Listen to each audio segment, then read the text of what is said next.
তো ঐক্যমত কমিশন ছিল, তো এটা মাঝখানে সালাউদ্দিন কমিশন হয়েছিল। এখন আমরা ঐক্যমত কমিশনের মেরুদণ্ড ফিরে এসেছে, এখন আমরা এটাকে আমরা ঐক্যমত কমিশন বলতে পারি। এটা কোনো দলের জন্য নয়। সালাউদ্দিন কমিশনে জুলাই সনদ বাস্তবায়ন কি হবে সেটা নিয়ে তারা কোনো আলোচনা করেনি। তারা আপনি বিবাহের আয়োজন করলেন, বিবাহ হবে, কিভাবে হবে, কবে হবে, কাবিননামায় কে সাইন করবে, এগুলো নিয়ে কোনো কথা বলবে না। তো এই জন্য আমরা বলি সালাউদ্দিন কমিশন থেকে ঐক্যমত কমিশন তার মেরুদণ্ড খুঁজে পেয়েছে, এই জন্য আমরা ঐক্যমত কমিশনকে ধন্যবাদ জানাই।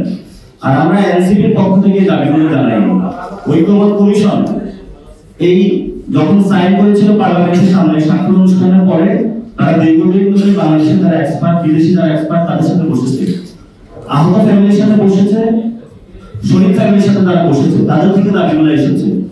আমরা এনসিপির পক্ষ থেকে রাজনৈতিক জায়গা থেকে সালাউদ্দিন কমিশন বাংলাদেশকে অন্য খাতে প্রভাবিত করার জন্য প্রচেষ্টা চালিয়েছিল, আমরা ঐক্যমত কমিশনের মেরুদণ্ডকে সোজা করে তাদের জায়গায় নিয়ে এসেছি। আমরা সরকারকে বলেছি যে আপনারা সালাউদ্দিন কমিশনের মধ্য দিয়ে যান, তাহলে আহত শহীদ ফ্যামিলি যারা রয়েছে তাদের সাথে গাদ্দারি করা হবে। আমরা এনসিপি জনগণের যে রাজনীতি সেটাকে সঠিক পথে নিয়ে এসেছি। ফলত আমরা তাদের কাছে আহ্বান রাখি যে আপনি এটা কোনো দল হিসেবে দেখবেন না, এটা হলো বাংলাদেশের জনগণের একটা ভয়েস আমরা দিয়েছি। আপনারা যদি আগে বাস্তবায়নের প্রক্রিয়া সালাউদ্দিন কমিশনে আলোচনা হতো তাহলে কোনো সমস্যা ছিল না, সেখানে তারা একটা সিদ্ধান্তে আসতো।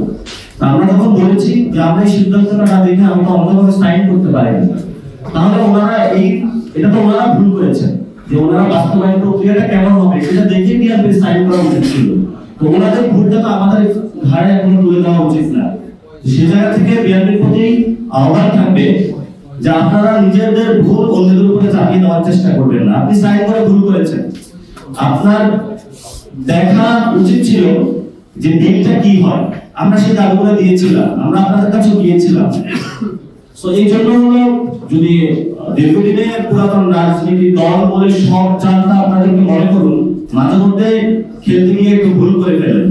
এখন এবার ভুল করে ফেলেছেন, এবার ভুলের কাফারা আপনারা আদায় করুন, জনগণের সাথে আসুন এবং জনগণের পক্ষে থাকুন।